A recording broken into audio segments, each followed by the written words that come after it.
Connectez-vous, partagez le direct. Nous allons commencer dans une dizaine de minutes.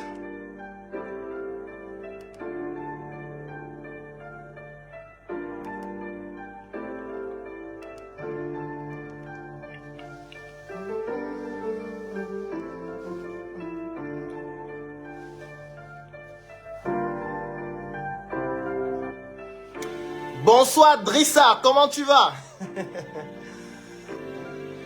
Bonsoir à Adama qui est connecté. Avant que les autres ne se connectent, n'hésitez pas à vous présenter en commentaire pour que je vous fasse un big up.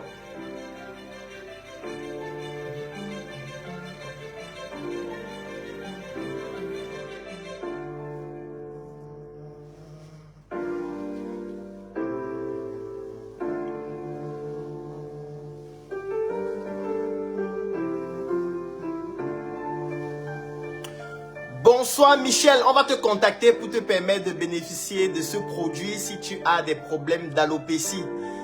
Donc, n'hésite pas à laisser au besoin tes coordonnées ou alors, à partir de ton commentaire, nous allons te contacter d'un moment à l'autre.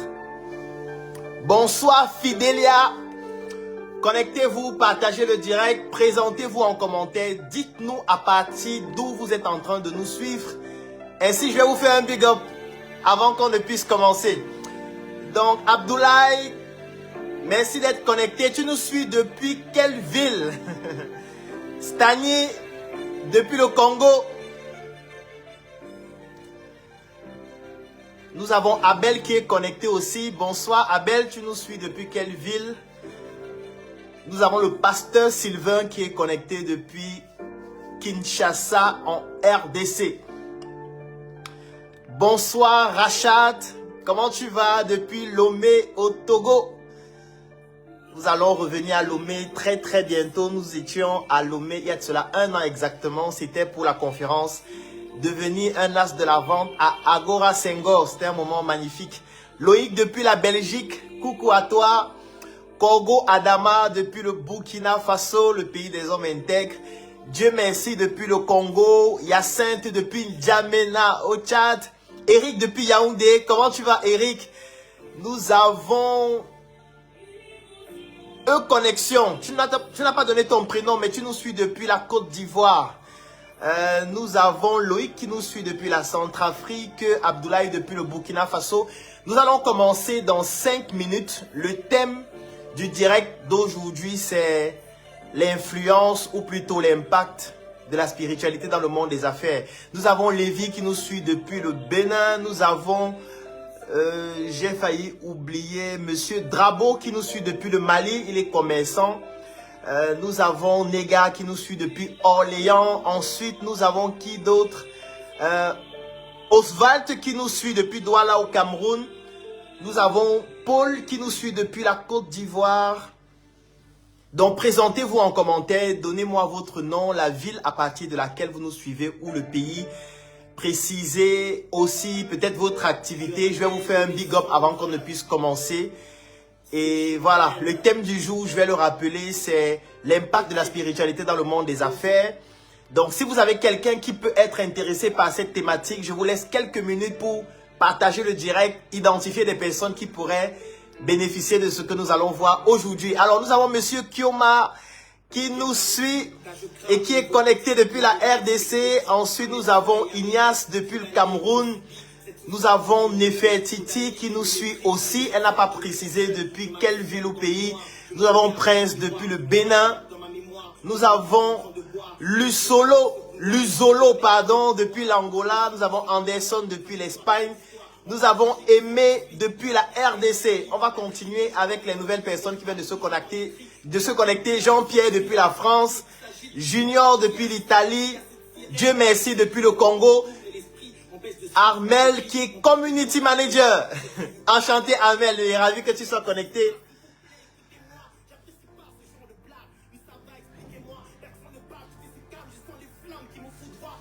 Junior depuis l'Italie. Partagez le direct, identifiez les personnes qui pourraient être intéressées par la thématique du jour, à savoir l'impact de la spiritualité dans le monde des affaires. Nous avons qui d'autre? Riama qui est connecté depuis Boya au Cameroun. On a Josiane qui est connectée depuis Paris. Ici, c'est Paris. J'espère que vous avez fêté sans casser dans votre ville à nouveau. Voilà, on a Justin qui est connecté depuis la RDC. Fabrice depuis le Canada. Nous avons Monsieur Boniface, ingénieur de génie civil depuis Ngaoundéré, qui est connecté aussi. Coucou à toi. Monsieur l'ingénieur. Fabrice depuis Yaoundé, Manso depuis le Burkina Faso, Bertin depuis le Bénin, qui lui aussi est connecté. Nous avons Monsieur Kevin depuis le Gabon, Christ qui est connecté depuis Port-Gentil au Gabon, graphiste designer. Je serais enchanté de voir tes travaux. Christ, pourquoi pas nous pourrions collaborer. Nous avons Braille qui est connecté depuis le Cameroun, Nancy depuis Douala, tricologue, toujours connecté. Nous avons Cyril qui est connecté, électronique, automobile, programmeur. Intéressant. Lockman, connecté depuis Limbé. Nous avons Amical qui est connecté depuis Douala au Cameroun. Nous avons Goran qui est connecté depuis Abidjan, e-commerçant. John connecté depuis la RDC, Cipriano, oui, Savadogo connecté depuis le Burkina Faso. Espoir connecté depuis la République du Congo. Nous avons Pierre aussi qui est connecté. Christ Mbida connecté depuis le Maroc. Osé connecté depuis le Tchad. Comment tu vas, Osé? Je te fais un gros big up. À Osé, nous avons Seydou qui est connecté depuis le Burkina Faso. Nous avons Juvenal connecté depuis Tian, situé à l'ouest du Cameroun. Nous avons Simas connecté depuis le Gabon. Nous avons Liliana connecté depuis l'Angola. Georges connecté depuis le Togo. Diane qui vient de se connecter. Nous avons Géraldine qui est connectée depuis les Émirats Arabes Unis. Nous avons Gon connecté depuis le Gabon. Goran connecté depuis Abidjan. Voilà, je pense qu'on a fait assez de big up comme ça. Et tout de suite, on va commencer immédiatement avec, dans un premier temps, quelques questions. La première question que je vais poser, c'est celle de savoir, est-ce que vous connaissez le nom de votre grand-père maternel? Tous ceux qui connaissent le nom de leur grand-père maternel, mettez le nom en commentaire. Est-ce que vous connaissez le nom de votre grand-père maternel? Ceux qui connaissent le nom, je serais curieux de lire en commentaire. Le nom de votre grand-père maternel.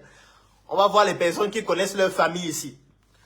Parce que lorsqu'on parle de spiritualité, on ne peut ne pas parler de votre famille. Donc, je suis curieux de savoir ceux qui connaissent le nom de leur grand-père maternel.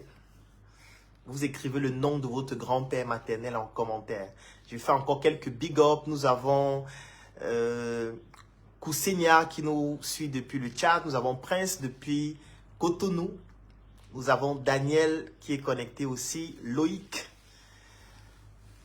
Voilà, on a une première réponse. Monsieur Tani David. Ça, c'est une réponse d'identity. Le nom de son grand-père maternel, c'est Monsieur Tani David. J'attends les autres réponses. Quel est le nom de votre grand-père maternel? On a un deuxième nom, Monsieur Ngoyi Moukala Alidor. Merci beaucoup. La réponse a été donnée par Monsieur Mouyumba. On a Michael qui nous dit Sipouré. On a Mohamed qui nous dit le nom de mon grand-père maternel est Chérif. D'accord? On a Monsieur Koné qui nous donne le nom, Monsieur Koné Dibier. La question est celle de savoir quel est le nom de votre grand-père maternel.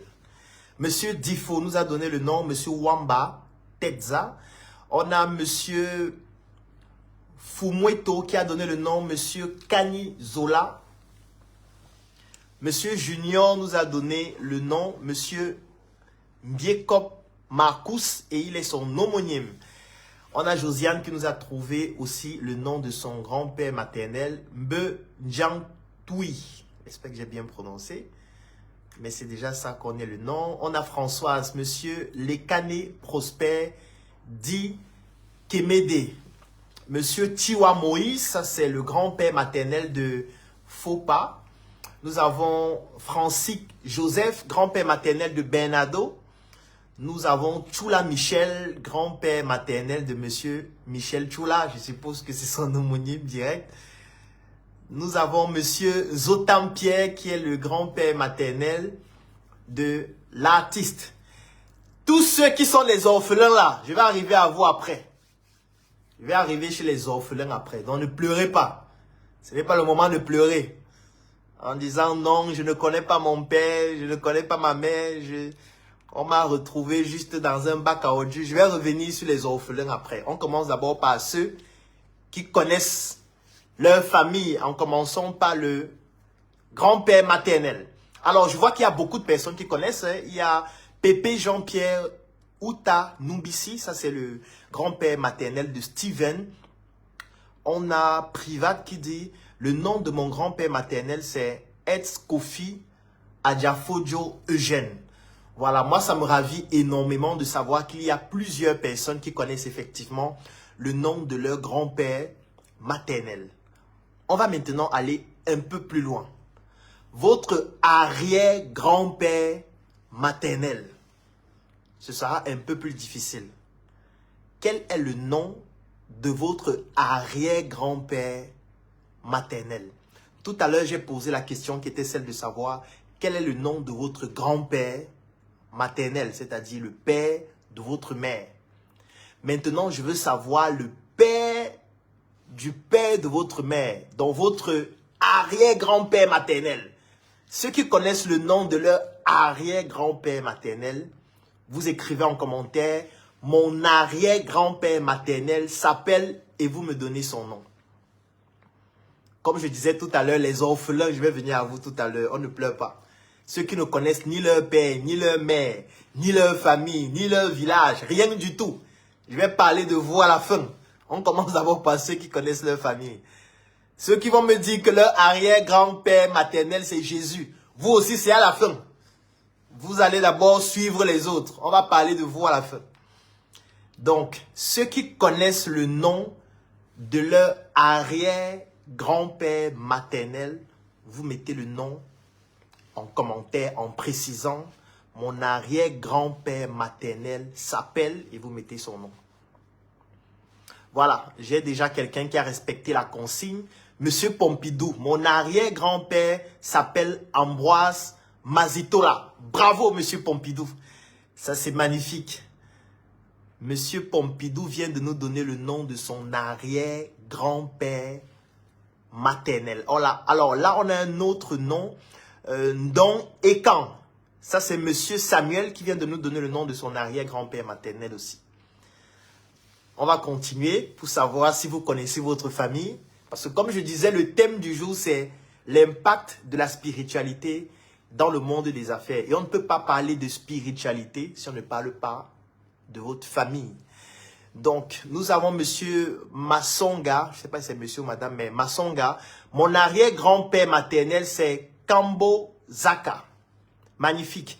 On a l'artiste qui dit, mon arrière-grand-père maternel, s'appelait Pegueux Pierre. Excellent. On a Julien, mon arrière-grand-père maternel s'appelle Ngekodo. Ça, c'est génial. Ulrich, mon arrière-grand-père maternel est Kafifi. J'espère que j'ai bien prononcé. Oui, Kafifi, avec Y à la fin. Yann Babel, pardon. Mon arrière-grand-père maternel s'appelait Eken. On a monsieur Tamo qui dit, mon arrière-grand-père maternel s'appelle Ngwoko. D'accord? Serge, mon arrière-grand-père maternel s'appelle monsieur Sotou Pierre. Ça, c'est magnifique. On a Serge, mon arrière-grand-père maternel s'appelle Ditabo Fale Mbi. Polycap, mon arrière-grand-père maternel s'appelle Sakier. Monsieur Sakier. Désolé pour la prononciation, mais c'est juste pour pouvoir donner les réponses de ceux qui ont pu connaître leur arrière-grand-père maternel. Madame Dorian, mon arrière-grand-père maternel s'appelle Magua. Duraldo, mon arrière-grand-père maternel s'appelle Monsieur Besson Agoué. Monsieur Kaboré, mon arrière-grand-père s'appelait Baliba Bila.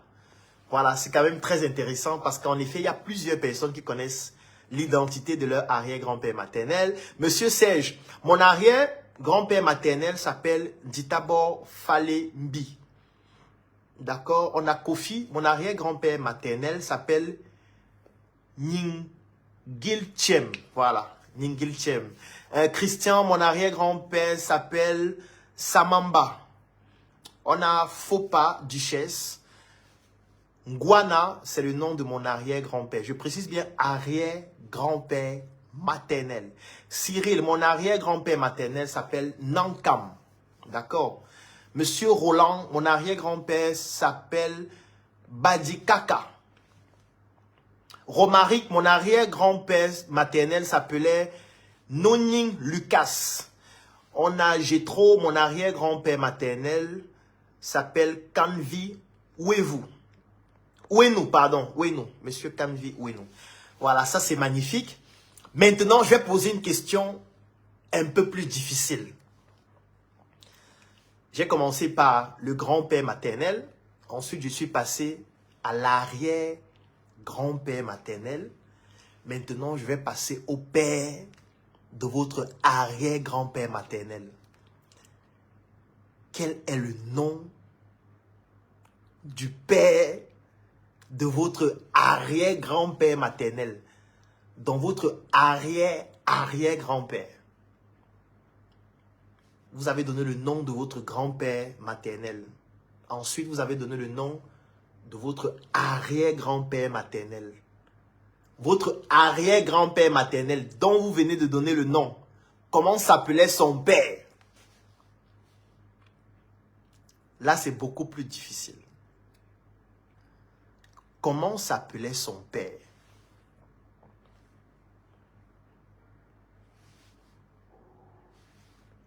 Alors, il y a M. Jospin qui dit, il y a l'arbre généalogique chez nous, du côté maternel. Ça part jusqu'à la 6e génération. Presque tout le monde dans la famille le connaît. Ça, c'est excellent. Ça, c'est excellent. Et c'est là où on va en venir. Il y a Évariste qui dit, on va faire comment pour savoir, gars? Après, c'est la réponse logique de la plupart des gens. Et je vais expliquer tout à l'heure quelle est l'importance de cet exercice. Je tiens à vous préciser que l'exercice que je suis en train de vous donner actuellement, il est primordial, il est capital, il est indispensable. Il est, si vous ne l'avez pas encore fait, après ce direct, vous arrêtez tout. Vous arrêtez toutes vos activités et vous partez rechercher les informations que je suis en train de vous demander là. Si vous n'avez pas ces informations, c'est extrêmement grave. Extrêmement grave. Et je vais expliquer pourquoi c'est grave tout à l'heure. Comment s'appelle le père de votre arrière-grand-père maternel? Comment il s'appelle? Vous avez donné le nom du grand-père maternel. Ensuite, l'arrière-grand-père maternel. Maintenant, je veux savoir le nom de son père. Pourquoi je pose cette question? Parce que la plupart de ceux qui sont connectés ici connaissent l'histoire de toute la Bible. Vous connaissez l'histoire de toute la Bible.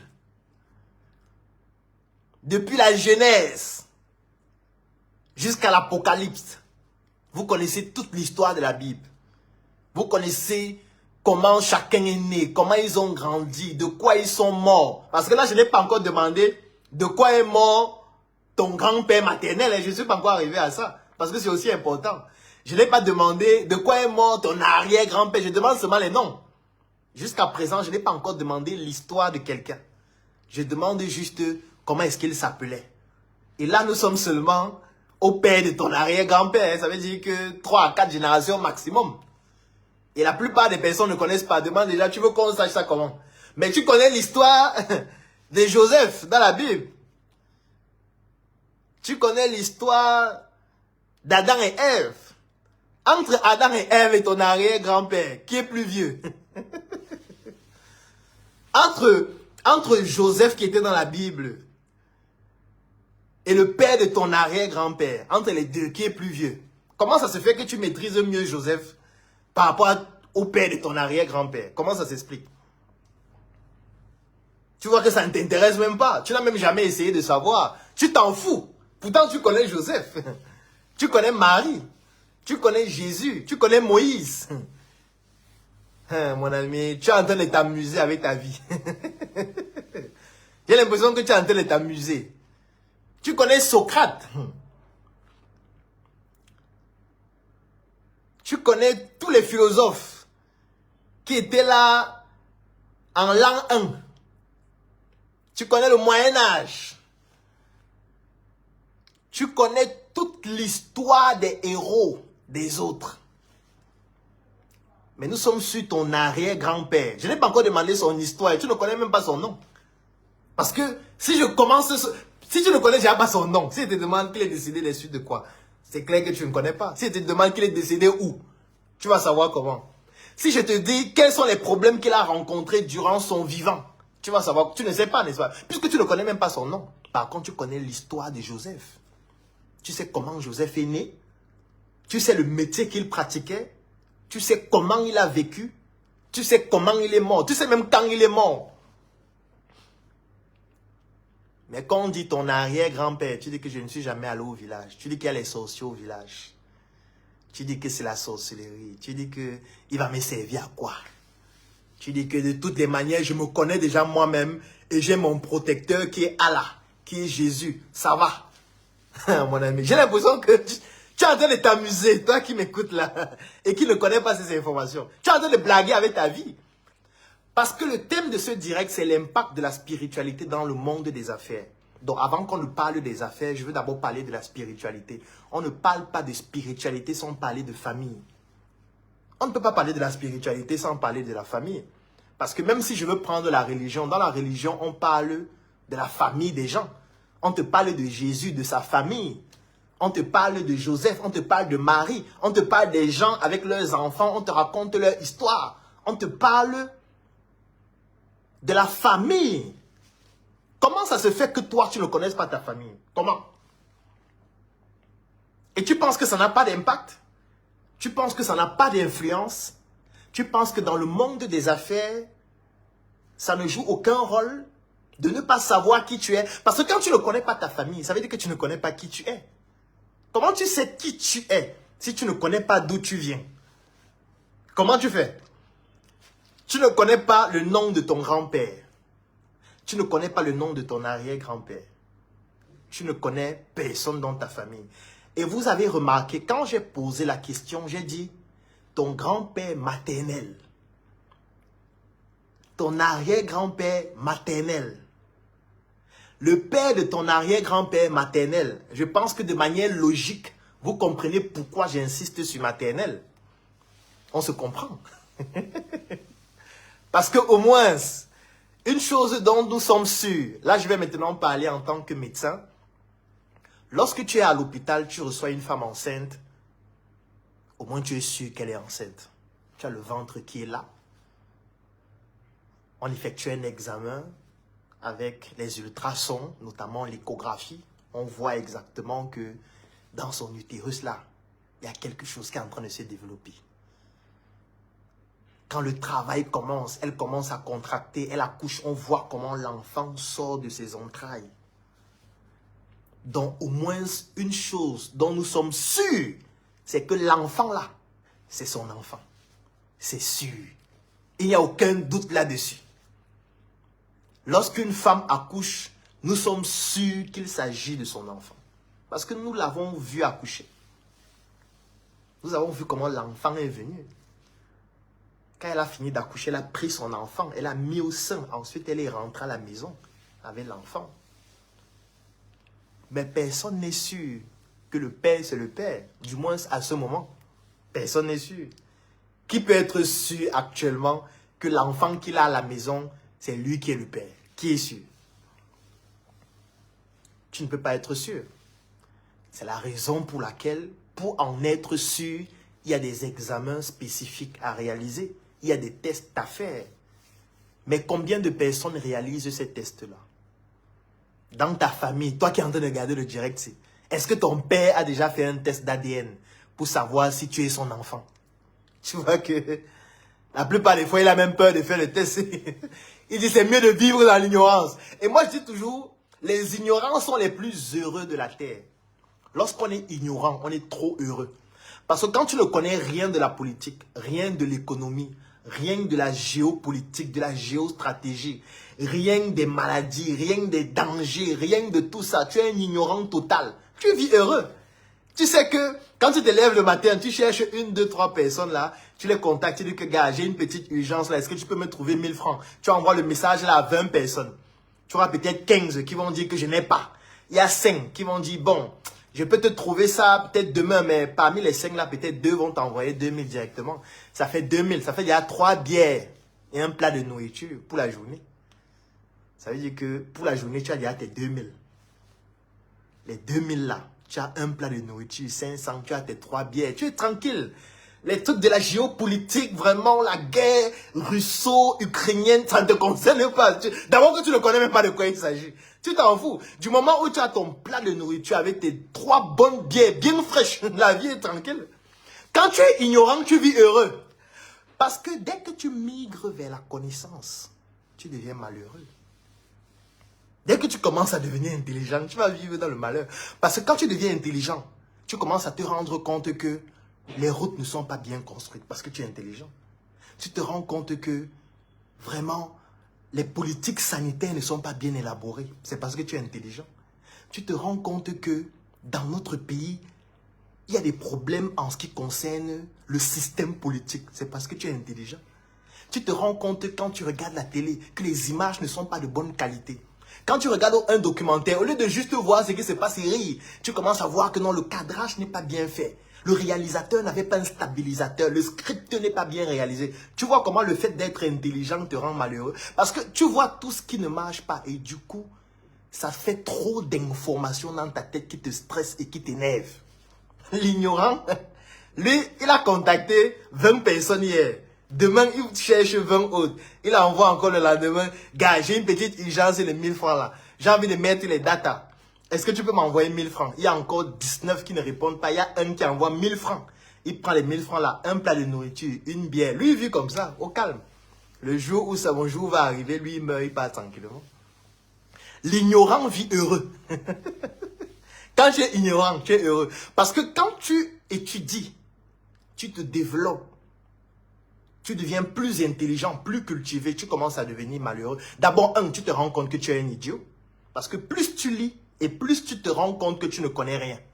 La preuve, tous ceux qui ont déjà lu plusieurs livres vont confirmer cela. Quand tu prends un livre et tu lis, à la fin du livre, tu te rends compte qu'il y a une partie qui s'appelle les références. Et que tu viens de lire un livre qui fait 300 pages, avec des connaissances extraordinaires que tu viens de découvrir maintenant. Ça veut dire que tu as 25 ans. Tu lis un livre et tout ce que tu as lu à l'intérieur, tu ne connaissais pas ça. Ça veut dire que tu as fait 25 ans sans le savoir. Tu viens d'apprendre ça maintenant. Quand tu finis de lire le livre là, celui qui a écrit le livre te dit que pour écrire le livre-ci, je me suis inspiré de ceci. Il met encore 30 livres dans les références, les articles scientifiques et tout. Donc il te dit que moi qui viens d'écrire le livre-ci, que toi tu es en train de lire là et que tu as découvert après 25 ans là, moi, pour écrire ça, je me suis inspiré de 25 autres livres. Tu dis que, mais attends, ah bon, ça veut dire qu'il y a encore d'autres connaissances. Tu prends encore un livre qui est dans les références là, tu lis. Ça fait peut-être 700 pages. Quand tu finis de lire le livre de 700 pages là, il te dit que je ne connais même rien. Parce que voici mes maîtres. Il met la liste de ses maîtres à la fin, leurs articles. Là, nous sommes seulement dans une seule discipline. Et peut-être tu es en train de lire un livre seulement sur le coude. Le livre que tu es en train de lire, ça parle seulement du coude. Ça parle du poignet. Le livre que tu es en train de lire, ça parle seulement des dents. Le livre que tu es en train de lire, ça parle seulement des cheveux. Mais tu es déjà en train de lire 1000 pages, 5000 pages, 10 000 pages seulement sur les cheveux. Et plus tu lis, plus tu te rends compte que tu es un idiot parce que là, nous sommes seulement sur les cheveux. Quand on va partir sur les yeux, ce sera comment? Quand on va partir sur le cerveau, ça sera comment? Quand on va partir sur les plantes, ce sera comment? Quand on va partir dans l'ingénierie, avec les différentes disciplines de l'ingénierie, ce sera comment? En fait, plus tu te rends compte que tu es un cancre. Et tu commences à avoir peur. Du coup, tu parles peu. Parce que tu te dis, mais attends. Si je m'exprime là, peut-être ce n'est même pas la bonne expression à utiliser. Quand on parle du sol, est-ce qu'on doit vraiment dire le sol? Que signifie le sol? Quelle est la différence entre le sol et la terre? Quand est-ce qu'il faut dire plutôt la terre et le sol? Tu vois que plus tu connais, plus tu as de la peine même à t'exprimer. Parce que tu as toujours l'impression que quand tu t'exprimes, est-ce que c'est vraiment ça qu'il fallait dire? Est-ce que ceux qui connaissent mieux que toi ne vont pas écouter ce que tu dis et se dire que tu es un idiot? Donc, mieux tu as un droit de réserve, mieux tu parles lentement, mieux tu te documentes d'abord bien, mieux tu dis peu de mots parce que tu as peur de ne pas dire ce qui correspond à ce qu'il faut. L'idiot, lui, il fait quoi? Il parle seulement. L'idiot, lui, s'exprime juste. Si tu veux, tu comprends. Si tu veux, tu ne comprends pas. Si tu veux, tu dis qu'il ne connaît pas s'exprimer. Lui, il parle seulement. Pendant que toi, tu dis ça, il est déjà à 2 heures, 3 heures de bavardage. Parce que plus tu connais, et plus tu es malheureux. Pour être quelqu'un qui connaît beaucoup de choses et être heureux, il faut pouvoir avoir une spiritualité extrêmement élevée. Et on revient donc sur le thème. Parce qu'au début, je vous ai posé la question qui est celle de savoir comment s'appelle ton grand-père maternel. Comment s'appelle ton arrière-grand-père maternel? Comment s'appelle le père de ton arrière-grand-père maternel? J'expliquais pourquoi est-ce que j'ai posé la question sur le plan maternel. Parce que la mère, au moins, nous sommes sûrs que c'est ta mère. Nous sommes sûrs que c'est ta mère parce qu'on l'a vu accoucher à l'hôpital. Mais le père, on n'est pas sûr. Donc la plupart des pères évitent même de faire le test de dépistage. Ou plutôt le test d'ADN. Parce que déjà, ça coûte cher. Un pays comme le Cameroun, pour réaliser un test d'ADN, tu peux te retrouver en train de dépenser 150 000 francs, 200 000 francs pour un test, parfois plus. Si tu as 5 enfants, qu'est-ce qui va se passer? Tu vois combien ça coûte? Et même si tu as les moyens de payer, parfois tu as peur du résultat, tu préfères rester ignorant. Parce que tu as peur de faire le test, tu te rends compte que les 7 enfants que tu as là, aucun n'est ton enfant, ou tu as seulement un seul. Et du coup, ça peut te troubler, donc du coup tu préfères te dire que ce sont tes enfants. Donc, en Afrique, lorsqu'on parle de la famille, on l'évalue principalement sur le plan maternel. Parce qu'au moins, nous sommes sûrs que la lignée maternelle, il n'y a aucun doute là-dessus. Sauf si des cas exceptionnels comme l'enfant qu'on a volé à l'hôpital et tout ce qui va dans ce sens-là. Mais du moment où tout est contrôlé, on est sûr au moins que tu es l'enfant de ta mère. Maintenant, c'est clair qu'on peut être rassuré aussi si tu es l'enfant de ton père en effectuant juste un simple test qui peut coûter cher mais qui est possible. C'est vrai qu'il y a des signes aussi qui permettent de pouvoir identifier si tu es l'enfant de ton père, mais la certitude absolue, c'est avec un test. Donc, lorsqu'on veut déterminer la lignée d'une personne, on commence toujours par la lignée maternelle. C'est celle qui est la plus importante parce que c'est celle dont on a la certitude qu'il s'agit exactement de notre lignée. Et je disais qu'il y a donc un paradoxe qui est très important. Le paradoxe, c'est lequel? Vous ne connaissez pas le nom de votre grand-père maternel. Vous ne connaissez pas le nom de votre arrière-grand-père maternel. Vous ne connaissez pas le nom de votre arrière-arrière-grand-père maternel. On peut monter en plusieurs générations. Mais bizarrement, vous connaissez le nom de tous les personnages bibliques. Bizarrement, vous connaissez le nom de tous les personnages qui se trouvent dans le Coran, dont la plupart sont plus vieux que votre arrière-grand-père maternel. La plupart sont plus vieux. Et je vais même aller plus loin. Vous allez remarquer que quand on demande le nom du grand-père maternel, pour ceux qui connaissent, ils peuvent donner un nom qui est complet. Dès qu'on arrive à l'arrière-grand-père maternel et qu'on va plus loin, vous allez remarquer que les noms deviennent plus courts. Vous allez remarquer que les noms deviennent plus courts. Vous allez voir peut-être quelqu'un qui va donner un nom en un seul mot. Il s'appelait Numbicier. Et c'est tout ce qu'il connaît sur son nom. Il ne connaît pas les autres noms qui viennent après. Encore que pour ceux qui ont des notions en spiritualité poussée ou alors ceux qui sont initiés, vous savez que le nom que vous avez, ce n'est pas votre nom. Moi, par exemple, mon nom, c'est Numbissier Claudel Joël. Mais en fait, Numbissier, ce n'est pas mon nom réellement, c'est le nom de mon père. Sur le plan purement spirituel, j'ai mon propre nom qui est unique et que personne au monde n'a. Mais bon, on va en parler peut-être dans un autre direct. Aujourd'hui, je voudrais juste vous faire comprendre à quel point nous maîtrisons mieux la famille des autres par rapport à notre propre famille. Comment ça peut s'expliquer? Comment tu peux connaître l'histoire de quelqu'un d'autre mieux que l'histoire des membres de ta famille? Tu ne connais pas les gens dont à l'intérieur de ton corps, tu as leur sang, tu as leurs gènes, tu as leurs cellules. Mais tu ne trouves pas qu'il y a un problème grave? Parce que dans ton corps actuellement, il y a le sang de ton arrière-grand-père maternel. Il y a les gènes de ton arrière-grand-père maternel. Il y a les cellules de ton arrière-grand-père maternel. Je vais aller plus loin. Il y a l'ADN de ton arrière-grand-père maternel. Mais comment est-ce que tu expliques que ton corps est constitué d'informations génétiques d'une personne dont tu n'as aucune information, même pas son nom? Comment tu expliques ça? Et tu penses que cela n'a aucune influence sur le plan spirituel et donc sur le plan des affaires que tu vas mener? C'est être naïf. C'est être totalement naïf. Tu ne peux pas me dire que ça n'a pas d'influence. Et je vais expliquer comment l'influence se fait tout à l'heure. Tu n'as pas choisi la forme de ta tête. Toi qui es connecté là, est-ce que tu as choisi la forme de tes yeux? Est-ce que tu as choisi la couleur de tes yeux? Est-ce que tu as choisi la forme de tes dents? Tu peux modifier après avec la chirurgie esthétique, mais tu es né déjà avec ça. Est-ce que tu as choisi la couleur de ta peau? Est-ce que tu as choisi tout ça? C'est un patrimoine avec lequel tu es né, qui venait d'une personne. Cette personne l'a obtenu d'une autre personne, qui l'a obtenu d'une autre personne. Toi, tu es né avec ce patrimoine.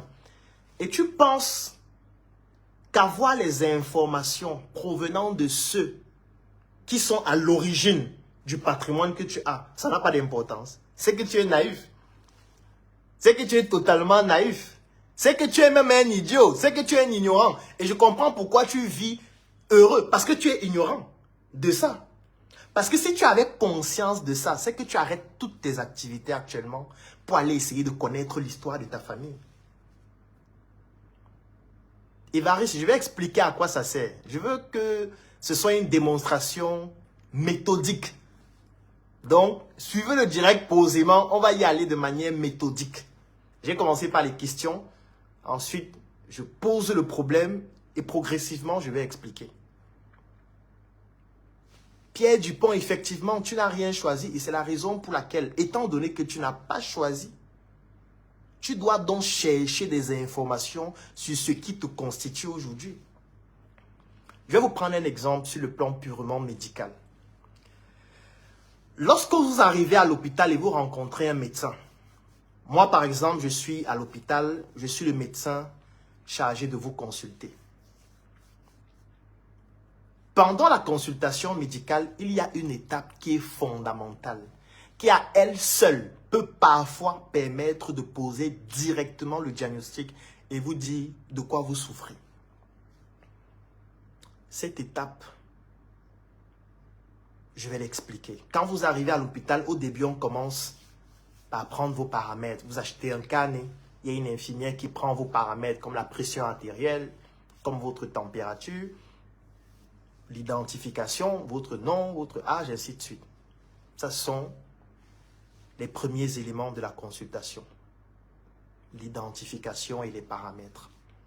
Ensuite, on va vous demander pourquoi vous venez à l'hôpital. Je viens parce que j'ai mal au ventre. Je viens parce que je n'arrive pas à respirer. Je viens parce que... Ça, c'est le motif de consultation. On abrège souvent MC. Ensuite, on vous envoie chez le médecin. Quand vous arrivez chez le médecin, la première chose qu'il va vous demander, effectivement, c'est le motif de consultation pour essayer de le confirmer. Mais ensuite, il va vous demander ça a commencé quand. Donc, il est déjà en train de vous demander l'histoire de votre maladie. Ça a commencé il y a une semaine. Ça a commencé hier. Ça a commencé il y a un mois. Vous voyez que l'histoire est déjà en train de jouer un rôle parce que la façon dont vous racontez l'histoire aura une influence sur le diagnostic. Parce que ce que vous êtes en train de dire, si vous dites que ça a commencé aujourd'hui, vous dites que ça a commencé il y a une semaine, vous dites que ça a commencé il y a 6 mois, ce n'est pas la même chose. Ce n'est pas la même chose. Si ça a commencé aujourd'hui, on peut qualifier ça d'aigu. Si vous traînez ça depuis 6 mois, on peut dire que c'est quelque chose qui tend à être chronique et peut-être il y a juste une phase aiguë qui vous pousse à venir à l'hôpital. Vous voyez que en fonction de l'histoire, l'interprétation n'est pas la même. Mais on ne s'arrête même pas à ça. Dès que vous allez finir de raconter l'histoire, on va passer à une phase qui est capitale lors d'une observation médicale, lors d'une consultation médicale. Cette phase s'appelle les antécédents. On va vous demander quels sont vos antécédents. Il y a plusieurs catégories d'antécédents. Il y a d'abord les antécédents personnels. On va vous demander, est-ce que vous avez une maladie que vous traînez depuis un certain nombre de temps? Est-ce que vous êtes hypertendu? Est-ce que vous êtes diabétique? Est-ce que vous souffrez d'asthme? Vous voyez, on est en train de vous demander si vous souffrez d'une maladie depuis longtemps. On est en train de vous demander les antécédents, donc ce qui s'est passé avant. Et sur le plan d'abord personnel. On va vous demander, est-ce que vous êtes allergique à un médicament? On va vous demander, est-ce qu'il y a un traitement que vous prenez actuellement? Ce sont les antécédents médicamenteux. Avant, c'était les antécédents allergiques. Avant, c'était les antécédents personnels médicaux. Il y a d'abord des antécédents personnels qu'on va vous demander. Mais ça ne s'arrête pas à ça. Ensuite, on va passer aux antécédents familiaux. Et dans les antécédents familiaux, il y a plusieurs catégories. On va commencer par les ascendants. Les ascendants, ça veut dire, est-ce que votre père souffrait d'une maladie chronique, par exemple? Est-ce que votre père était hypertendu? Est-ce que votre père était diabétique? Est-ce que votre père souffrait d'un cancer? On va faire la même chose avec votre mère. Ça, ce sont les ascendants, les grands-pères, ainsi de suite. Après, on va passer aux collatéraux. Est-ce que vous avez des frères qui souffrent d'une certaine maladie? Est-ce que vous avez des frères qui tombent régulièrement malades? Ça, ce sont les ascendants, du moins les antécédents collatéraux. On va poser des questions sur vos oncles, sur vos tantes. Ensuite, on va aller sur les descendants. Est-ce que vos enfants vont bien? Vous avez combien d'enfants? Quand sont même les femmes, on va faire ce qu'on appelle la formule du gravidique. Vous êtes tombé enceinte combien de fois? Vous avez eu combien de fausses couches? Vous avez eu combien d'accouchements vivants, morts, et ainsi de suite. Cette partie antécédent-là peut définir ce dont vous souffrez. Parce que je vous prends un exemple. Vous avez une femme qui arrive à l'hôpital.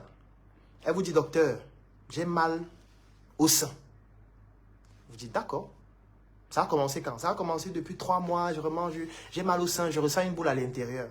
Quand vous posez la question concernant les antécédents, vous vous rendez compte qu'elle vous dit que dans sa famille, sa mère souffrait d'un cancer du sein. Son arrière-grand-père, grand-mère est décédée d'un cancer du sein. Sa tante actuellement a un cancer du sein. Vous pensez que ces 3 informations n'ont pas une influence dans la prise en charge que le médecin va avoir? Rien que ces informations vont pousser le médecin à penser directement au cancer aussi. Ce sera préférable qu'il pense au cancer avant de se rendre compte que non, c'est juste un petit nodule dans le sang. Donc, il va directement se dire, étant donné que dans votre famille, vous avez des éléments de vos antécédents qui peuvent évoquer un cancer du sein aussi chez vous. Donc, il faudrait pouvoir se rassurer qu'il ne s'agit pas de ça. Et même si ce n'est pas ça, il doit prendre des mesures dans la prise en charge pour que vous puissiez mettre en place tout le nécessaire pour prévenir le cancer du sein. Parce que vous avez des facteurs de risque importants. Et ces facteurs de risque sont quoi? Les personnes qui souffraient de cancer du sein dans votre famille. C'est la même chose. On va vous demander, est-ce que vous fumez? Est-ce que vous buvez? Si vous dites que vous buvez, on va demander, vous buvez depuis combien de temps? Vous buvez combien de bières par jour? Si vous fumez, on va vous demander, vous fumez depuis combien de temps? Vous fumez combien de paquets par jour pour calculer le nombre de paquets année? Vous pensez que ça n'a pas une influence? Vous pensez qu'un patient que vous rencontrez en consultation, il vient parce qu'il tousse beaucoup.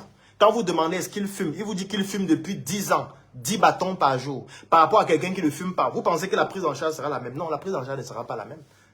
Donc les antécédents sont fondamentaux dans tous les domaines de la vie. Là, je viens de vous prendre un exemple de ma formation qui est la médecine. Et c'est la même chose en entrepreneuriat, dans les affaires. Qui vous êtes a une influence profonde sur ce que vous êtes capable de faire. Parce que ça vous donne une certaine prédisposition à mieux faire certaines choses par rapport à d'autres. Mais comment vous pensez donc que vous allez être performant si vous ne connaissez pas qui vous êtes? Parce que connaître qui vous êtes, ça commence par savoir d'où vous venez. Si vous connaissez le nom de votre grand-père maternel, le nom de votre arrière-grand-père maternel, le nom du père de votre arrière-grand-père maternel, vous savez ce que ça va entraîner? Parce que si vous connaissez déjà son nom, ça veut dire que c'est facile de connaître aussi quelques éléments concernant son histoire. Vous allez vous rendre compte que dans son histoire, par exemple, votre arrière-grand-père maternel, votre arrière-arrière-grand-père maternel, c'était par exemple des personnes qui avaient prospéré dans l'agriculture, qui s'étaient enrichies en cultivant du maïs. Vous savez que l'arrière-arrière-grand-père maternel faisait du maïs, il était le plus riche du village. Il a transmis cette connaissance à son fils, qui est votre arrière-grand-père maternel, qui a continué avec le maïs, qui s'est enrichi avec le maïs, qui a transmis ça à votre mère, qui s'est aussi enrichie avec le maïs. Vous pensez que ça n'a pas une influence sur vous? Ça a une influence majeure, parce qu'on appelle ça aussi de l'épigénétique. Parce que si tu te lèves aujourd'hui, tu commences à cultiver le maïs. Tu cultives le maïs pendant 10 ans, 15 ans, 20 ans. Tu cultives le maïs. En fait, ce qui va se passer, c'est quoi? C'est qu'en cultivant le maïs, il y a des aptitudes que tu vas développer. Il y a des connaissances que tu vas développer. Il y a des frustrations auxquelles tu vas faire face. Il y a des challenges auxquels tu seras confronté. Il y a des problèmes que tu vas rencontrer pendant le processus. Tu vas te battre pour pouvoir les résoudre. Il y a des frustrations que ça va générer. Et ce qui va se passer, c'est quoi? Ce qui va se passer, c'est qu'à force de le faire, ça va développer de nouvelles aptitudes, de nouvelles connaissances. Ça va te frustrer. Il y a des émotions que ça va générer en toi.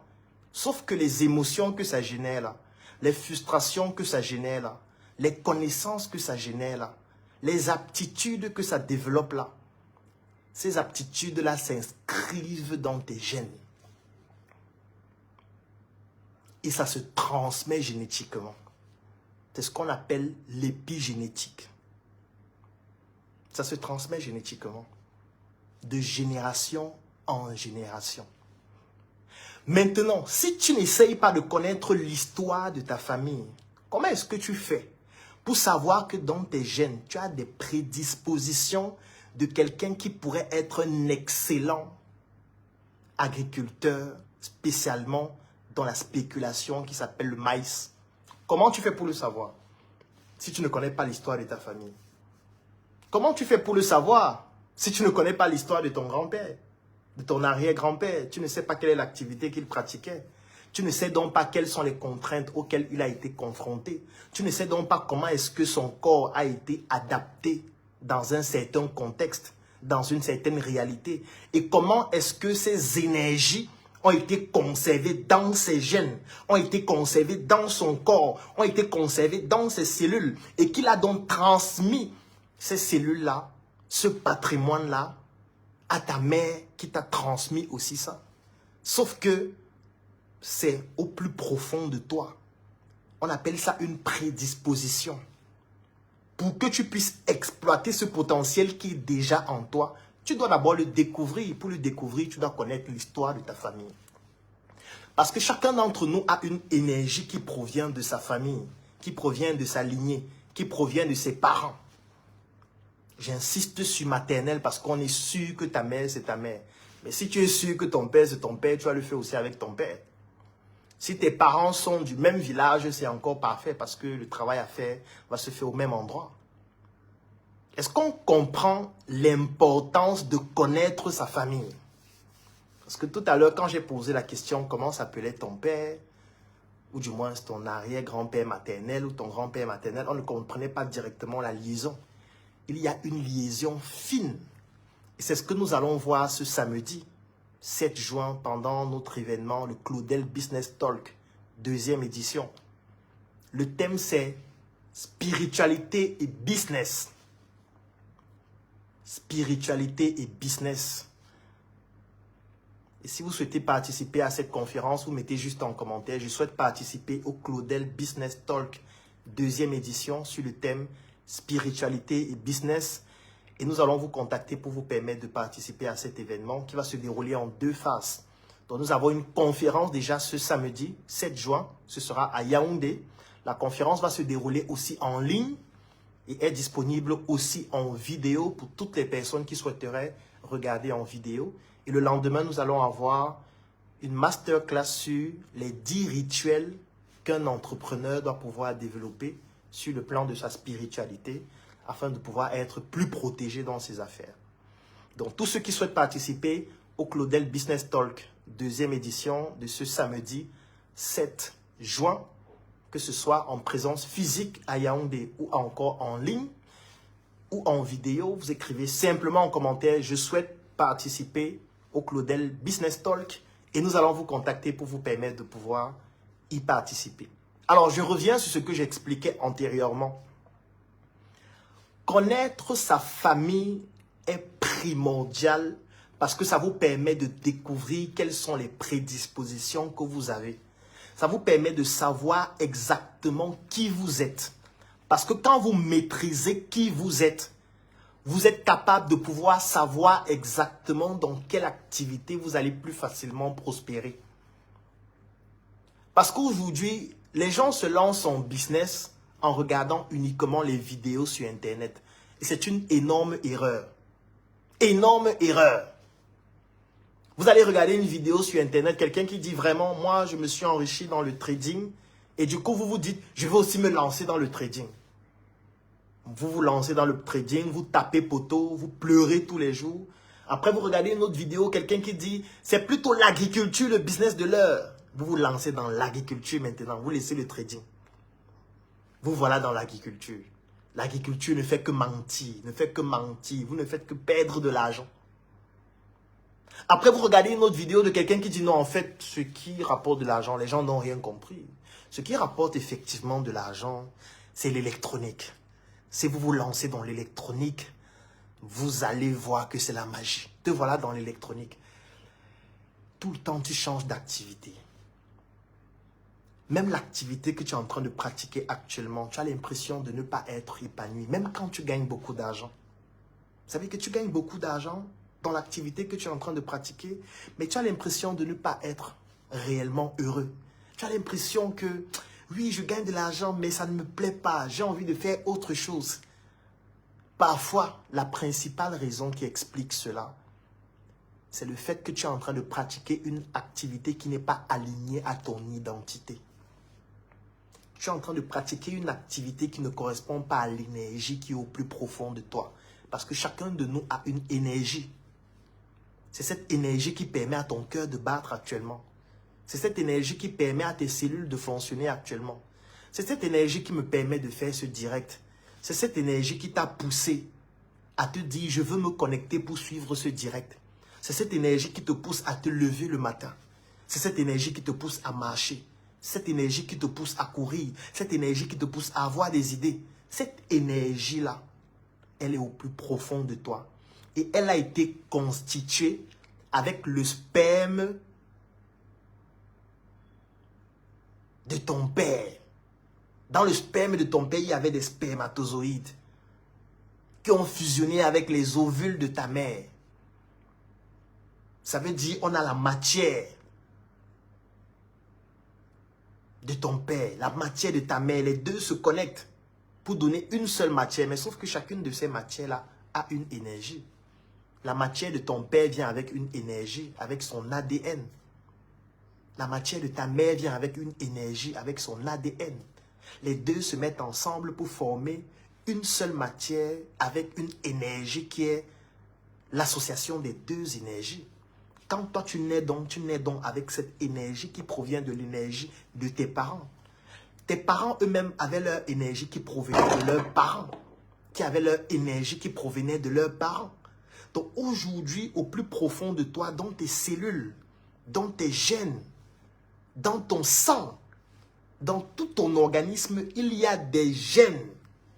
Il y a un patrimoine génétique, il y a une énergie qui provient de ta famille. Cette énergie-là a été façonnée depuis des millénaires, depuis des années.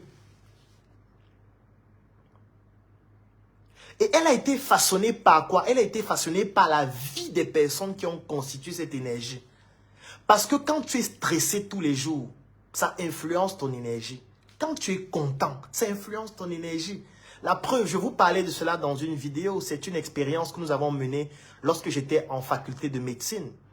Ça veut dire que nous avons pris des patients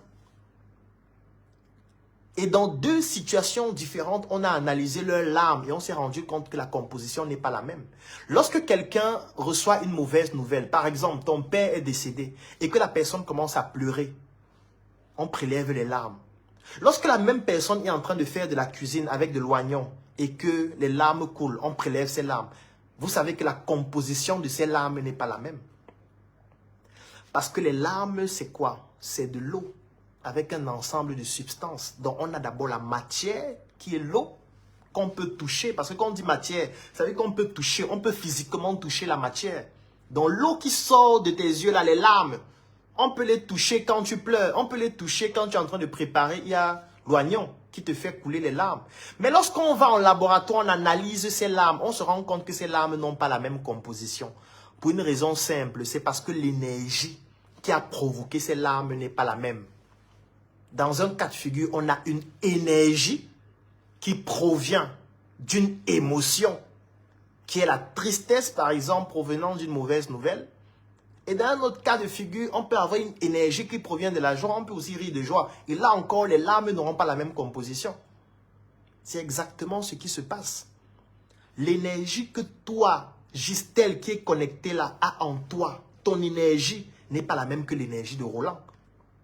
N'est pas la même que l'énergie de Jean-Philippe, n'est pas la même que l'énergie de Ouedraogo, n'est pas la même que l'énergie de Yvan. Chacun de vous a une énergie qui provient de la somme des énergies de leurs parents, qui eux-mêmes avaient une énergie qui provenait de leurs parents, ainsi de suite. Mais Yvan, comment est-ce que tu fais pour déterminer l'activité dans laquelle tu vas être plus performant si tu ne connais même pas comment est constituée ton énergie? Parce qu'une activité est fonction d'une énergie. Je vais prendre un exemple. Supposons qu'on veut vendre des produits. Voilà par exemple un article. Supposons qu'on nous demande de vendre cet article. Ça, c'est une pochette SM en cuir et surtout en peau naturelle. On veut vendre cet article. Sauf que pour vendre cet article, si nous sommes 5, on ne va pas vendre l'article de la même façon. Chacun, pour mieux vendre cet article, doit analyser son énergie. Ça veut dire, moi, Claudel, je connais mon énergie. J'ai effectué ce qu'on appelle une analyse SWOT de mon énergie. L'analyse SWOT, ça veut dire quoi de manière simple? J'ai analysé les forces de mon énergie. J'ai analysé les faiblesses de mon énergie. J'ai analysé les menaces de mon énergie, les opportunités de mon énergie. Je sais donc que l'énergie que j'ai au plus profond de moi, l'une des forces de cette énergie, c'est par exemple mon art oratoire. C'est un exemple. Mon art oratoire constitue l'une des forces de mon énergie. Donc si on me demande de vendre cet article, je vais utiliser l'une des forces de mon énergie pour pouvoir mieux vendre cet article et avoir donc une différenciation beaucoup plus importante que quelqu'un d'autre. Donc, dans ma stratégie pour vendre cet article, moi, je vais utiliser l'art oratoire. Je vais réaliser des vidéos. Parce que c'est l'une des forces de mon énergie. Par exemple, Nelson a le même produit qu'il veut vendre. Quand il analyse son énergie, il se rend compte que non, attention. Moi, j'ai vu Claudel faire des vidéos, il parle du produit là, mais moi, ce n'est pas l'une de mes forces, c'est plutôt l'une de mes faiblesses. Donc, je ne vais pas utiliser ça. Dans mon énergie, par contre, l'une de mes forces, c'est ce qu'on appelle l'intelligence interpersonnelle. Moi, j'aime rencontrer les gens. Moi, j'aime discuter avec les gens. Moi, j'aime passer du temps avec les gens. J'aime l'énergie que les gens dégagent. Ça, c'est l'une de mes forces. Donc, pour vendre ça, je ne vais pas faire de vidéo. Je vais plutôt prendre un exemplaire et je vais me balader pour rencontrer physiquement les gens. Je vais identifier des événements où je peux aller rencontrer des gens. J'aurai toujours un échantillon sur moi. Et je vais parler avec les gens, discuter avec eux. Je n'ai même pas besoin d'avoir un compte sur les réseaux sociaux. Parce que j'ai analysé mon énergie. Mais ça, c'est même l'aspect basique. Parce qu'on peut aller plus loin. Est-ce que je dois même vendre les sacs comme Claudel? est-ce que c'est vraiment la vente qui fait partie des forces de mon énergie? Parce que chaque énergie a une composition et te donne des prédispositions à être beaucoup plus apte dans certains domaines par rapport à d'autres. Si tu analyses bien ton énergie, peut-être tu peux te rendre compte que tu serais beaucoup plus performant en étant agriculteur. Mais d'une spéculation particulière, parce que agriculteur, c'est vague. Agriculteur, on peut avoir le maïs, on peut avoir le soja ou les céréales, on peut avoir le plantain, on peut avoir tout ce que tu peux imaginer, mais peut-être dans tes gènes, ton énergie est constituée de telle sorte que c'est le maïs que tu dois faire. En étant agriculteur, ou en étant dans l'industrie, c'est-à-dire dans la transformation du maïs, ou en étant dans la distribution des produits manufacturés qui découlent du maïs, comme par exemple la farine de maïs ou les bouillies infantiles à base de maïs pour les enfants.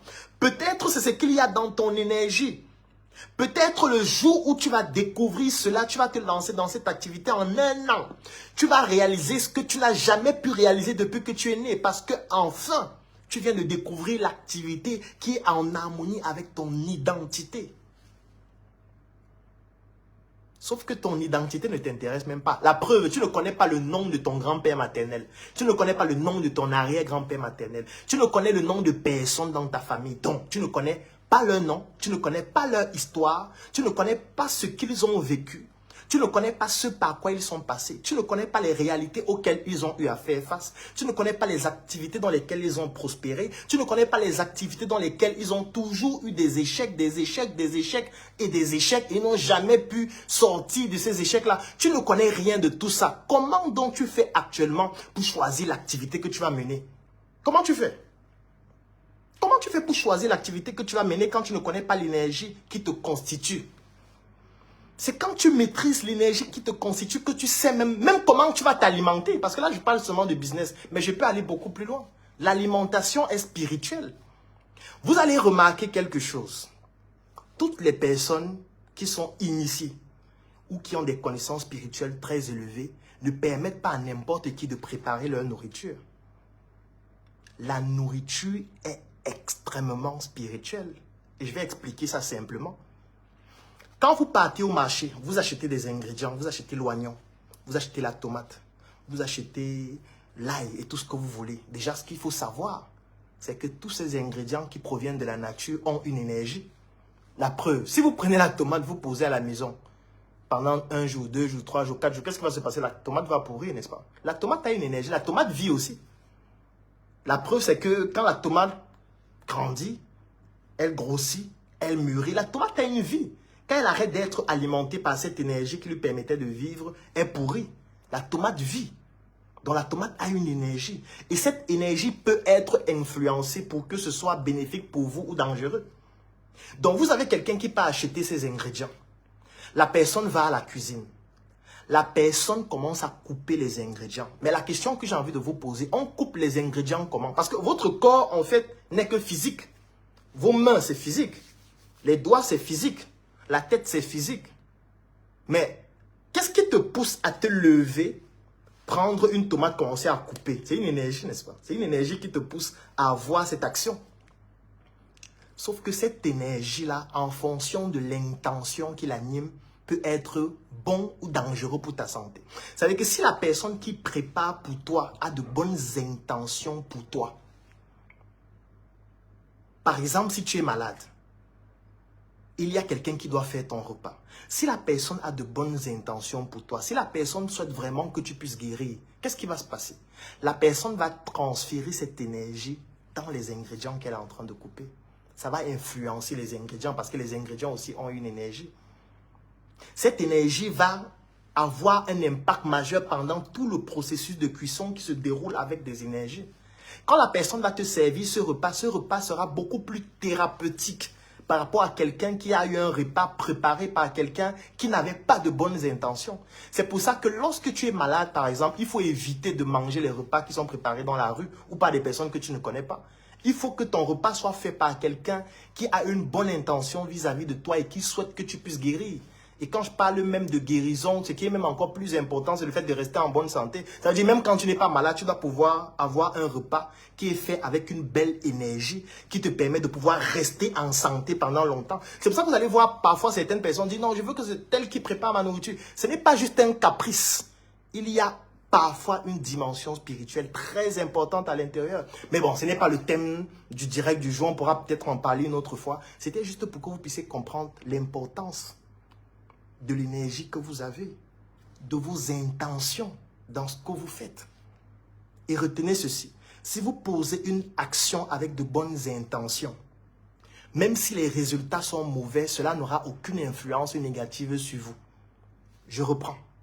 Si vous posez une action en ayant de bonnes intentions, même si l'action que vous posez entraîne des résultats négatifs, ces résultats négatifs n'auront pas une influence négative sur vous pour une seule raison. C'est parce que vos intentions initiales étaient bonnes. L'intention est primordiale en spiritualité. Donc je ne voudrais pas que le direct soit trop long. Le but du direct était simplement de vous faire comprendre l'impact de la spiritualité dans le monde des affaires. C'était juste ça le thème du direct. Et je pense que progressivement, lorsque je développe, vous comprenez de mieux en mieux l'impact. Parce que le premier exercice que je vais vous demander de faire, c'est de dresser votre arbre généalogique. Ce n'est pas seulement important, ce n'est pas primordial, c'est l'exercice de votre vie. Si vous ne l'aviez pas encore fait, arrêtez tout. Dès que le direct s'y va finir, arrêtez tout ce que vous faites. Contactez votre père s'il est encore vivant. Contactez votre mère si elle est encore vivante. Si les deux sont décédés, contactez vos oncles, vos tantes, contactez toute personne qui peut connaître. Si personne ne connaît, allez au village. Cette semaine ou la semaine prochaine, rencontrez ceux qui connaissent votre culture, qui connaissent votre histoire, qui peuvent vous raconter votre histoire. Allez où vos grands-parents sont enterrés, allez où ils sont. Essayez de comprendre de quoi ils sont morts, comment ils ont vécu, qu'est-ce qu'ils réalisaient comme activité, quelles sont les difficultés qu'ils ont. Mais attends, peut-être toi qui es en train de suivre ce direct, toute ta famille est décédée dans le combat. Peut-être tu ne sais pas. Peut-être ton grand-père est mort en combattant parce qu'il était un guerrier, combattait les colons. Ton arrière-grand-père, pareil. Ils sont morts frustrés parce qu'ils se battaient pour l'indépendance. Toi, aujourd'hui, tu baises, tu fais l'amour, tu considères que le combat ne te concerne pas. Tu penses que tu vas être heureux, c'est impossible. Parce qu'au plus profond de toi, il y a une énergie du combat que tu n'es pas en train d'utiliser. Tu n'as pas pris le flambeau de ta famille pour pouvoir continuer le combat qu'ils menaient. Peut-être aujourd'hui, le combat n'est plus le même, mais le combat est sur une autre dimension. Aujourd'hui, le combat, il est économique. Aujourd'hui, le combat, il est sur le plan parfois cognitif. Aujourd'hui, le combat, c'est le soft power. Aujourd'hui, le combat, c'est de démontrer que nous aussi, Africains, on est capable de réaliser de très grandes choses. Et là, je passe maintenant aux orphelins. Je passe à ceux qui ne connaissent pas leurs parents. Je passe à ceux qui ne connaissent pas leur famille. Mais au moins, vous avez quelque chose. Vous êtes Africain. Vous êtes noir. Au moins, une chose est certaine, c'est que vous n'êtes pas français d'origine. Vous n'êtes pas un blanc. Ça veut dire que du moment où tu es Africain, parce que considérons que tu ne connais pas ton père, tu ne connais pas ta mère, tu es un orphelin, tout le monde est mort, on t'a ramassé dans une poubelle, tu ne connais rien de ta famille, d'accord. Mais tu es un Africain. Et comme tu es un Africain, ça veut dire que tu as un héritage en commun avec les Africains. Donc tu dois chercher l'histoire des Africains, l'histoire des héros africains. On te dit que les Africains ont subi 1400 ans d'esclavage. Tu penses que ça n'a pas d'influence sur ton énergie? On te dit que nos ancêtres, on les prenait au Cameroun, au Bénin, au Sénégal. On les mettait dans des bateaux, dans une pièce fermée. Ils voyageaient pendant 2-3 mois. Dans la même pièce, ils urinaient sur eux. Ils faisaient les selles sur eux. Certains mouraient, on les laissait là avec ceux qui sont vivants. Pendant 1 mois, 2 mois, 3 mois pour aller en Occident. Lorsqu'ils arrivaient en Occident, ceux qui étaient morts, on les brûlait, on les jetait. Ceux qui avaient réussi à vivre, on les prenait, on les enchaînait. On les envoyait dans des plantations pour aller cultiver le sucre ou les cannes à sucre. On a fait ça pendant 1400 ans. Tu penses que ça n'a pas une influence sur ton énergie? Tu penses que la frustration dans laquelle ils ont vécu pendant autant d'années n'a pas influencé leur énergie chez leurs enfants, chez leurs descendants? C'est que tu es naïf. On appelle ça de l'épigénétique. Ce que tu es en train de vivre aujourd'hui aura une influence sur tes enfants. Ça aura une influence directe et indirecte. Donc, comment est-ce que tu peux avoir une énergie aussi puissante au plus profond de toi et tu n'essayes pas de comprendre cette énergie à la source, ça veut dire dans ton village, dans ta famille, dans ton ethnie, dans ta communauté. Ou alors si tu ne connais pas ta famille en Afrique.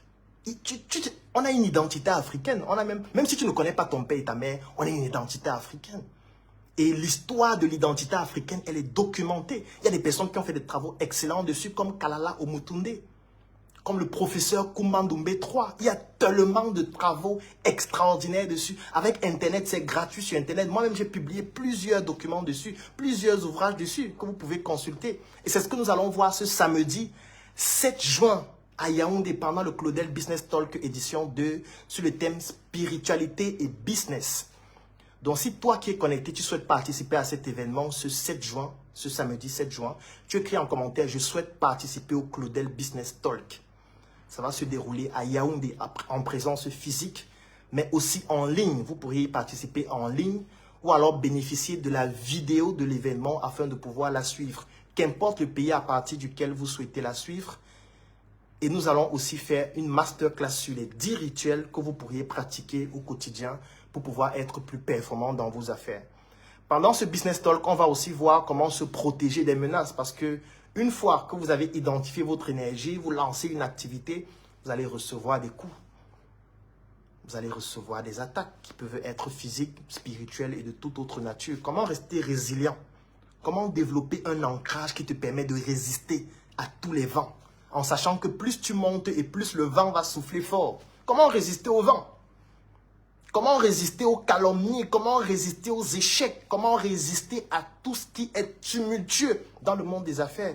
Ça, nous allons le voir pendant le Claudel Business Talk ce samedi 7 juin à Yaoundé, en ligne et en vidéo aussi. Et toutes les personnes qui vont participer à ça vont aussi bénéficier d'un accompagnement qui se fera directement avec moi. Donc, que vous soyez à distance, que vous soyez présent physiquement, cet accompagnement, vous allez en bénéficier. Nous allons créer un groupe dans lequel nous allons régulièrement discuter de cette thématique, dans lequel nous allons régulièrement répondre à vos différentes questions. Si vous avez n'importe quelle question, je vais y répondre directement. Ça fait partie des avantages aussi des personnes qui vont y participer. Donc, je vous recommande de mettre en commentaire « Je souhaite participer au Claudel Business Talk » ou alors en commentaire, vous allez voir des numéros de téléphone ou des liens. Vous cliquez dessus, vous nous contactez pour rapidement bénéficier de cette offre business et spiritualité. Ce sera ce samedi 7 juin à Yaoundé, en présence physique ou en ligne et même en vidéo aussi. Ça veut dire que si vous ne pouvez pas être là ou si vous ne pouvez pas participer en direct, vous pourriez bénéficier de la vidéo qui fait plus de 5 heures de temps dans laquelle je parle de cette thématique et de l'accompagnement qui va avec, parce que je peux comprendre que vous pouvez regarder une vidéo, suivre un événement, mais après vous avez des questions qui sont propres à vous, qui sont personnelles, qui sont spécifiques, qui sont même privées, et vous voulez qu'on puisse en discuter. Vous allez aussi avoir l'opportunité de pouvoir poser toutes vos questions. Je vais y répondre personnellement en inbox ou dans le groupe en fonction de vos préférences ou alors en fonction de la modalité que vous préférez. Donc, on se donne rendez-vous au Claudel Business Talk 2e édition. Comme je disais, vous avez des numéros en commentaire avec des liens. Vous cliquez dessus ou alors vous nous contactez ou vous écrivez « Je souhaite participer au Claudel Business Talk 2e édition ». Nous allons vous contacter pour pouvoir vous permettre de bénéficier d'un pass, soit en présence physique à Yaoundé, soit en ligne, ou alors bénéficier de la vidéo qui va vous permettre de suivre. Et en plus de cela, vous allez bénéficier d'un accompagnement individuel ainsi qu'un groupe dans lequel nous pourrions discuter régulièrement. Donc, exercice 1, arbre généalogique obligatoire. Commencez à travailler dessus dès maintenant. Allez à la génération que vous pouvez. Ça peut être 2, ça peut être 3, ça peut être 4. Ce n'est pas le plus important. Le plus important, c'est de pratiquer l'exercice, en savoir davantage sur votre famille. Le deuxième exercice que je vais vous demander de faire, c'est de pouvoir, une fois que vous allez faire le travail sur votre famille, faire ce qu'on appelle l'identification des forces et des faiblesses de votre énergie. J'ai fini de faire ça. J'ai fini d'analyser ma famille. Maintenant, ça veut dire que je suis un peu un fruit de ma famille. Ça s'associe aussi à l'environnement dans lequel j'ai grandi, forcément. Ça s'associe aussi aux connaissances dont j'ai bénéficié. Parce que ce n'est pas seulement le patrimoine génétique. Vous avez le patrimoine génétique. Maintenant, vous avez aussi l'environnement dans lequel vous avez grandi, qui compte pour 25%. Vous avez les connaissances dont vous avez bénéficié, qui comptent pour 25%. Et le patrimoine génétique, c'est 50%. Ce sont ces trois éléments qui constituent le trépied de votre énergie. Une fois que vous allez le faire, vous définissez maintenant quelles sont mes forces, quelles sont mes faiblesses. Et quand vous allez le faire, la troisième question ou le troisième exercice que vous allez réaliser, c'est quelles sont les activités qui sont en adéquation avec mon énergie? Quelles sont les activités qui sont alignées avec mon identité? Parce que sachez-le, tant que vous pratiquez une activité qui n'est pas alignée avec votre identité, avec votre énergie, même si vous gagnez beaucoup d'argent, vous allez avoir le sentiment d'être malheureux. Vous allez avoir l'impression que vous n'êtes jamais épanoui. Vous allez avoir l'impression que ce que vous faites, ça vous comprime. Alors que vous gagnez beaucoup d'argent, ce n'est pas seulement l'argent qui compte. Parce que même l'argent, c'est une énergie. Donc, on se donne rendez-vous le 7 juin, c'est ce samedi, à Yaoundé pour le Claudel Business Talk, deuxième édition. Si vous souhaitez y participer, vous écrivez en commentaire, je souhaite participer au Claudel Business Talk pour que nous puissions vous donner toutes les coordonnées pour pouvoir bénéficier d'un pack. Vous pouvez participer en présence physique à Yaoundé, en ligne, ou alors vous pouvez aussi bénéficier de la vidéo qui fait 5 heures de temps dans laquelle je parle de la thématique business et spiritualité. Et en plus, en bonus, vous allez bénéficier d'un accompagnement privé et dans un groupe pour poser toutes vos questions. Je vais y répondre de manière beaucoup plus spécifique afin que si pendant la formation, vous n'avez pas eu des éléments qui correspondent spécifiquement aux problèmes que vous avez, que je puisse vous apporter modestement ma contribution ainsi que la contribution de toutes les autres personnes qui vont faire partie du groupe et de notre équipe. Ça a été un plaisir pour moi de partager ce direct avec vous. J'espère qu'il vous a tout au moins éclairé sur le thème qui était l'impact de la spiritualité dans le monde des affaires. Et pour ceux qui veulent aller beaucoup plus loin, qui veulent un approfondissement par rapport à tout ce que nous avons vu, qui veulent bénéficier de mon guide pratique sur la spiritualité dans le monde des affaires, parce que j'ai écrit un livre dessus qui fait plus de 100 pages. Vous pourriez en bénéficier avec des supports vidéo ou encore même le guide que j'ai rédigé récemment sur les 100 rituels à développer pour pouvoir prospérer dans les affaires. C'est un guide aussi que nous allons aussi développer pendant la masterclass. Vous pouvez regarder cette vidéo en replay. Elle va rester sur ma page Facebook. Ça a été un plaisir pour moi. Restez connectés, partagez la vidéo, enregistrez-la, regardez-la à nouveau pour pouvoir être inspiré et pouvoir pratiquer les exercices que je vous ai donnés. Et pour ceux qui veulent aller plus loin, vous avez en commentaire les numéros, les liens et toutes les informations qui vous permettent de pouvoir y participer. Si vous nous avez déjà contacté une fois ou si vous avez déjà bénéficié de l'un de nos produits ou l'un de nos services, vous contactez juste les mêmes personnes chez qui vous l'aviez fait et vous leur faites comprendre que vous souhaitez bénéficier de cette offre. Ils vont vous donner toutes les informations. Je vous souhaite de passer un très bon week-end ou plutôt très bonne soirée. Et on se donne rendez-vous la semaine prochaine pour un autre direct. Portez-vous bien.